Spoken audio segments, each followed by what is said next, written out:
I think ఈ రోజు నిన్న వచ్చింది అది న్యూస్ లో. కనిపిస్తుందా అండి? ఉండండి కొంచెం పెద్ద చేస్తా, చదివేస్తాను గబగబా. పెళ్లి పేరిట చెల్లిపై అత్యాచారం, నిందితుడికి మరణించే వరకు జైలు శిక్ష, విజయవాడ పోక్సో కోర్టు తీర్పు. ఈనాడు డిజిటల్ మచిలీపట్నం. సమాజం దిగ్భ్రాంతి చెందేలా సొంత చెల్లిని పెళ్లి చేసుకుని ఆమె గర్భానికి కారణమైన యువకుడికి విజయవాడ పోక్సో కోర్టు జీవితకాలం కారాగార శిక్ష విధించింది.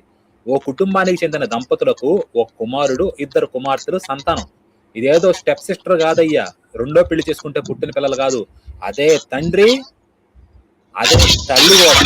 మన కర్మ కొద్ది సంతానం.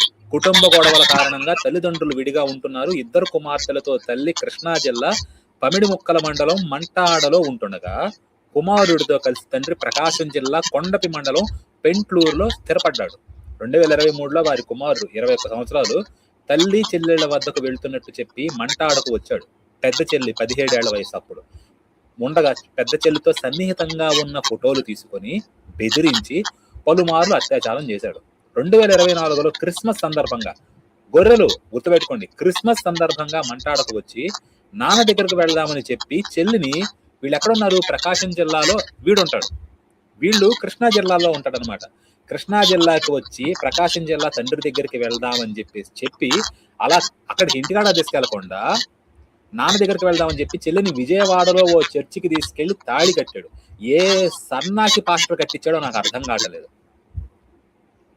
తర్వాత ఆమెను పెళ్లి చేసుకొని హైదరాబాద్ తీసుకెళ్లాడు. అనేక సార్లు లైంగిక దాడికి పాల్పడ్డాడు. అసలు ఏ ఉందిలేండి, కట్టుకుంటారు వాళ్ళు. ఉంది ఆ సంప్రదాయం చెప్పట్లా. గుణదలా ఏడో బట్టుకెళ్ళి ఉంటాడు సన్నాసి. కబ్జానే కదండి మొత్తం, మతాన్ని కబ్జా చేయడం. గర్భం దాల్చాక ఒంగోలు బస్టాండ్ లో వదిలేసి, ఇదంతా తెలియని తల్లి కుమారుడికి ఫోన్ చేసి చెల్లిని పంపించాలని చెప్పింది.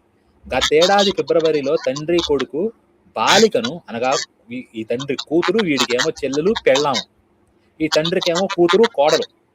సారా లెక్క అనమాట, సారా అబ్రహాములు. యాడ్ నుంచి ఇన్స్పైర్ అవుతున్నారు చూడండి, ఇన్సెస్ట్ అంతా కూడా.